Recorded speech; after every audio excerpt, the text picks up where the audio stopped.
First ఆ వీడియోని share చేయడం ఆపండి, అర్థమవుతుందా? తల్లి కొడుకు ఇద్దరు సేఫ్గానే ఉన్నారు.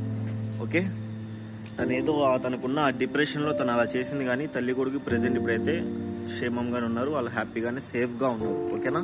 మీరు ఏమైనా వాళ్ళకి హెల్ప్ చేయాలంటే నా దగ్గర వాళ్ళ నెంబర్ ఉంది, వాళ్ళ లొకేషన్ ఉంది, కోవైట్లో ఎక్కడ ఉంటారు. ఎవరైనా హెల్ప్ చేయాలని నాకు కామెంట్ చేయండి, నేను చెప్తా వాళ్ళ అడ్రస్. అక్కడికి వెళ్ళి వాళ్ళు ఇండియా పంపిస్తాకి మీరిద్దరు ట్రై చేయండి, అంతే. వాళ్ళిద్దరు ఉన్న తల్లి కొడుకుని ఇండియా పంపిస్తాకి ట్రై చేయండి, అంతేగాని ఇంకా దీన్ని ఇంకా ఆపేయండి ఇక్కడతో. అర్థమవుతుందా?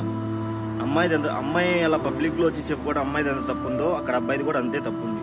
అబ్బాయి ఏం కాదు, అబ్బాయికి కూడా ఆల్రెడీ మ్యారేజ్లు అయినాయి, అబ్బాయి కూడా అంతే. ఇప్పుడు ఒకళ్ళని చెప్పలేము మనం, అటు అమ్మాయి తప్పు ఎంత ఉంటుందో అబ్బాయిది కూడా అంతే తప్పు ఉంటుంది ఆబ్వియస్లీ. సో అర్థమవుతుందా?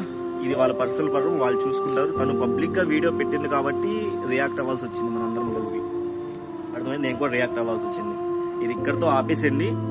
ఇప్పుడు తల్లి కొడుకు ఇద్దరు సేఫ్గా ఉన్నారు. వాళ్ళు మీరు హెల్ప్ చేయాలనుకుంటే ఆ వీడియో షేర్ చేయొద్దు, మీరు ఇంకా దాన్ని ఆపేసి ఏమన్నా వాళ్ళు ఇండియా పంపిస్తాకి మీరు ట్రై చేస్తే ట్రై చేయండి, అంతే.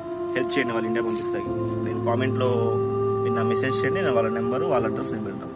అర్థమవుతుందా? ఇంకా దీన్ని ఇక్కడితో ఆపేసండి ఈ వీడియోని. ఓకే, ఎన్ని కార్డు ఇచ్చేయండి. ఓకేనా?